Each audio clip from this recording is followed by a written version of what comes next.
¿Quieres empezar o empiezo yo? Lo que quieras. Como te apetezca. Bienvenidos, lovers del canal. Yo soy Rafa Millán. Yo, Martía Herrero. Y esto es Psicología y Espiritualidad. Y hoy empezamos así con energía. ¿Te gusta más la presentación? Sí, me gusta siempre. Qué bien, pues así es muy fácil. Lo que nos convoca es hablar de la película Desencanto que hemos ido ¿Desencanto? a ver. Ahí se ve que es muy curioso, ¿no? Porque ha sido un lapsus totalmente genuino, porque la verdad es que la película me ha encantado, que será como la broma que haga todo el mundo, y no me ha desencantado, que será la broma que haga a todos los que no les guste, así que no sé de dónde ha salido. Ah, porque hay una teleserie que está basada como en el que es de Matt Groening, ¿no? El de Los Simpson, que tiene Los Simpson que es en el presente, Futurama que es en el futuro, y una que es como medieval muy mala, la más mala de las tres, que es Desencanto. Y yo creo que me ha venido de aquí, pero no pasa nada, todos me habéis entendido. Bueno, hemos ido a verla y nos Pero hay que decir, vamos con el vídeo, bla, bla, bla. Venga, ¿vamos con el vídeo? Bla, bla, bla.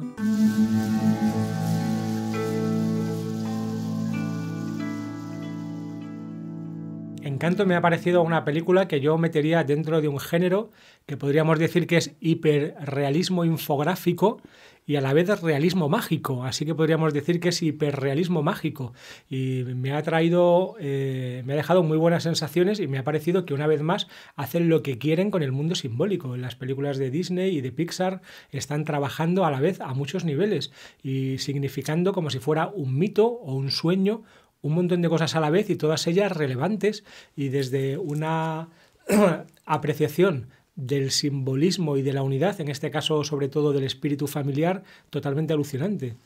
Así es. Bueno, me gusta mucho tu mención al realismo mágico, porque en cierto sentido el realismo mágico tiene que ver también con Colombia, y algunos de los grandes autores también, sí. Son colombianos. Entonces me gusta mucho que hagas esta referencia. Y yo veo en la película, interpretando la película desde ese universo simbólico tan interesante, tan profundo y a la vez tan verdadero, es decir, con tantas resonancias para cada uno de nosotros, que en cierto sentido es una película más para adultos que para niños.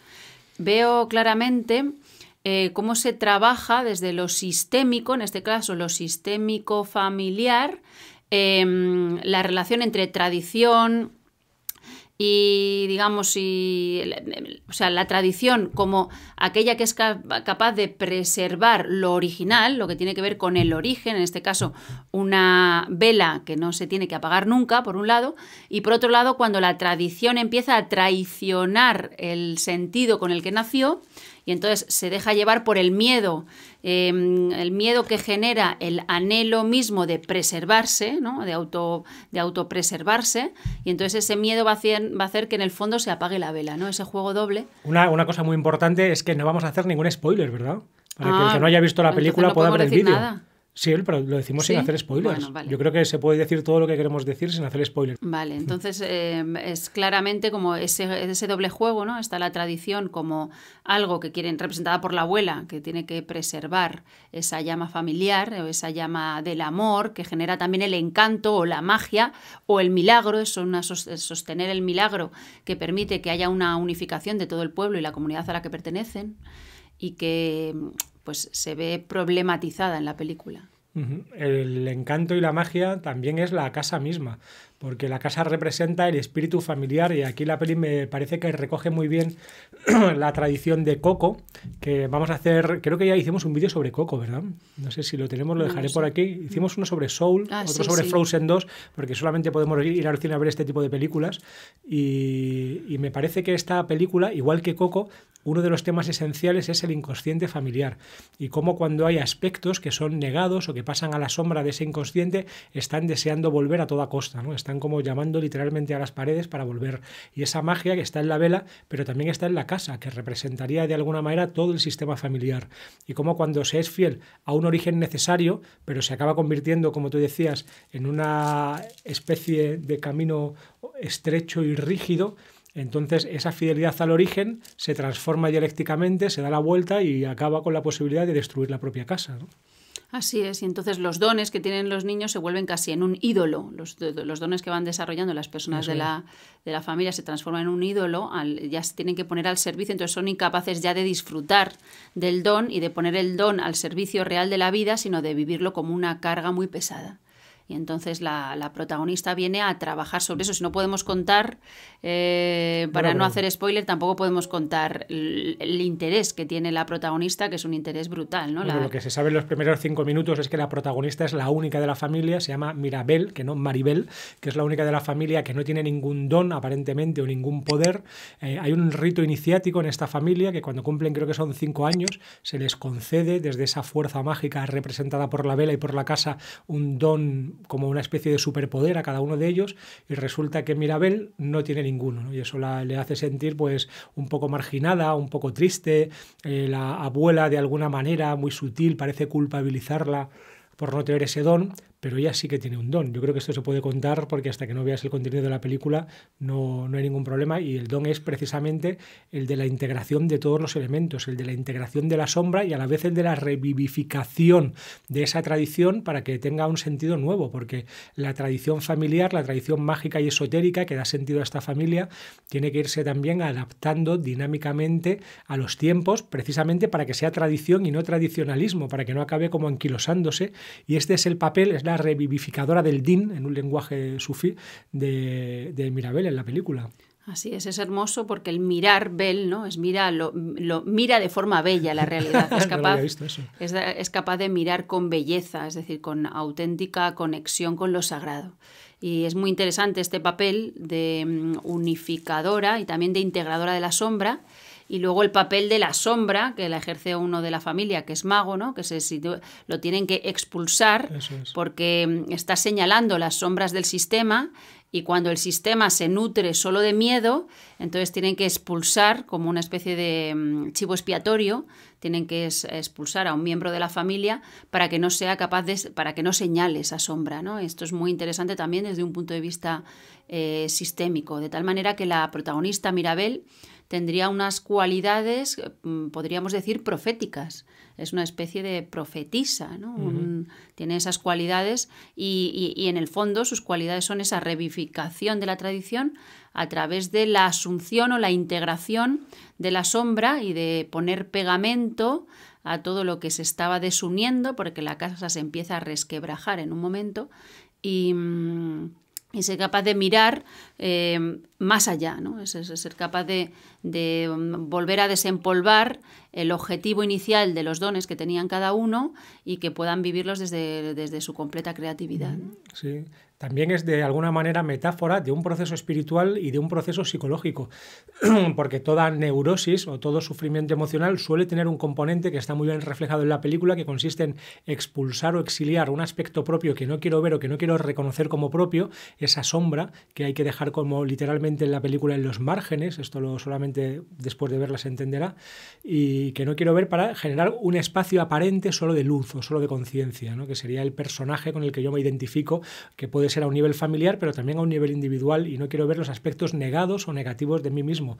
Por eso se necesita, y entonces me creo como lleno de unos poderes, pero en realidad todo eso está sostenido por el miedo, porque si hay algo que yo no puedo ver o reconocer en mí, va a estar todo el tiempo una y otra vez llamando desde el sótano, llamando desde detrás de las paredes, queriendo volver y regresar para ocupar su sitio. Y como eso es inevitable, porque es una parte de mí o de la familia, es algo totalmente real, insobornable, inexcusable, que no se puede tachar, ni borrar, ni matar, volverá una y otra vez con aspectos cada vez más grandes, más agigantados y más monstruosos, hasta que lo pueda reconocer e integrar, que sería el trabajo tanto psicológico, individual y familiar, de integración de la sombra, y yo diría que incluso espiritual. Hay un primer trabajo de integración de la sombra individual y luego ya un gran trabajo que sería el del camino espiritual, en el que ya no integro solamente mi sombra individual, sino la sombra transpersonal. Y de alguna manera todos estos temas están simbólicamente señalados y sugeridos en la película, y no solamente a través como de estos que serían los ejes principales o la estructura básica de la historia, sino a través de un montón de pequeños símbolos que aparecen todo el rato, como las mariposas,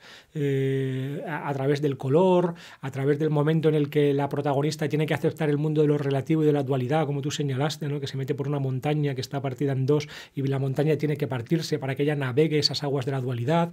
También tiene que ir por lugares un poco laberínticos, por lugares oscuros que representan lo inconsciente, por el abismo, estar a punto de morir en el abismo, y cuando ya te dejas morir, esto hay que entenderlo desde la película, es entonces cuando descubres que el abismo no era tal, sino la plataforma y la posibilidad de integrar los contrarios. Así es, y yo creo que con esto ya hemos dicho más o menos te ha que molado. si decimos más, os contamos la peli. Así que yo creo que hemos abierto boca para que os apetezca ir a verla y podáis poner sobre ella una mirada psicológica y espiritual. ¿Y te ha gustado la peli? Me ha encantado la peli. Lo que no sé, a mí me ha encantado, lo que no sé es si les ha gustado tanto a nuestros hijos más pequeños, porque a los mayores sí, pero a los más pequeños yo creo que no les encantó. De hecho, tenían ganas de volver a casa. Sí, a algunos se les encantó. Y es muy hermoso también con el título, y ya con esto si quieres lo dejamos. Encanto, normalmente, yo no sé, seguramente esta palabra en el contexto norteamericano estará especialmente ligada a Colombia. Si alguien lo sabe, que nos lo ponga en comentarios. ¿Por qué se llama ¿no? Encanto la película? Porque es un poquito... nos deja un poquito con una pregunta, ¿no? Con el misterio. Sin embargo, es curioso, normalmente cuando hablamos de casas encantadas, nos remitimos a situaciones que dan miedo, ¿no? O terroríficas, ¿no? Son casas encantadas porque hay almas de difuntos doloridos que se hacen presentes de alguna manera para generar miedo. Sin embargo, en este caso, la casa encantada o el encanto de la casa radica en justo lo contrario, en que toda esa magia y todos esos espíritus o esa dimensión mágica de la casa está puesta al servicio del bien.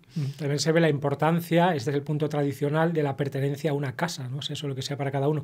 Y una reflexión final, solo un detalle, pero que para mí fue significativo, viendo la película cuando empezábamos, ¿no? Estando en el cine, en la sala Junior, con un montón de niños gritando, saltando, tirándote palomitas a la cara. Te comenté que me parecía curioso que Mirabel, la protagonista de la película, no es como el estereotipo de la mujer bella o atractiva o de la princesa Disney, que muchas veces protagoniza la gran mayoría de las películas Disney, ¿no? Porque no se me ocurre ahora ninguna en que la protagonista femenina no sea atractiva, excepto, yo que sé, tipo Zootrópolis o cosas así, pero que es una fábula con animales y aún así tiene como atributos como de una mujer atractiva también.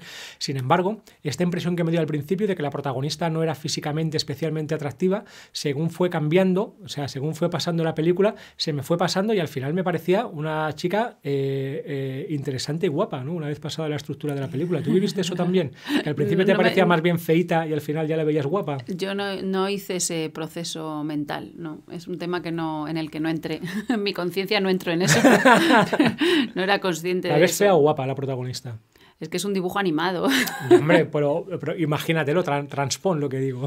Utiliza tu imaginación. No cumple los requisitos de la típica princesa Disney. Por ejemplo, ¿no? yo que porque sé, tiene gafas o eso, tiene gafas, algo así, pero no está muy delgada, tiene una cara que no es como de una belleza normativa, tiene el pelo tampoco de una belleza normativa.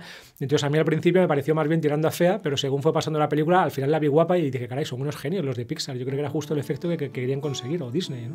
Sí, así es. Porque otras, si te pregunto, una pequeña Vallana crítica, o Ana de Frozen o tal, ¿son guapas o feas? Son guapas todas, claramente. Una pequeña crítica, pero no es a la película, es que antes de empezar la película tuvimos media hora de anuncios. Sí. Esto me llamó mucho la atención, la media hora de anuncios antes de ver la peli, que claro, los niños van ahí a la sala Junior y están ya agotados antes de que empiece la peli. Ya se dormían antes de empezar a ver la película. Sí, eso es un poco triste. Tendríamos que poner quejas masivas para que no nos pongan anuncios en el cine, ¿no? Sí. Claro, 1 o 2, pero no media hora de anuncios. Bueno, pues ya está. Sabéis que hemos abierto un Patreon, que ya tenemos varios. La primera que nos apoyó es Carol Pastoriza, que ya lo podemos decir que es nuestra lover, una de nuestras lovers número 1, ¿no? Porque está desde el principio, más antigua, teníamos 200 suscriptores o algo así. Ella ya estaba ahí comentando en cada vídeo y le damos un montón las gracias. Y vamos a...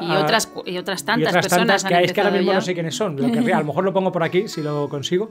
Y queremos agradecértelo, Carol, y entonces a ver si podemos hacer una videollamada contigo de 5 minutos. Este sería nuestro objetivo, para saludarte y agradecértelo en persona, que hayas sido la primera, que estás apoyándonos así, y ya sabes que tienes derecho a pedirnos un vídeo al mes por estar siendo una de nuestras Patreon. Eso es. Así que nada. Si alguien más se anima, lo dejaré en descripciones y en comentarios cómo llegar. Y antes de dar las gracias y de despedirnos, que tiene muchas ganas Mardía, hay que decir algunas cosas.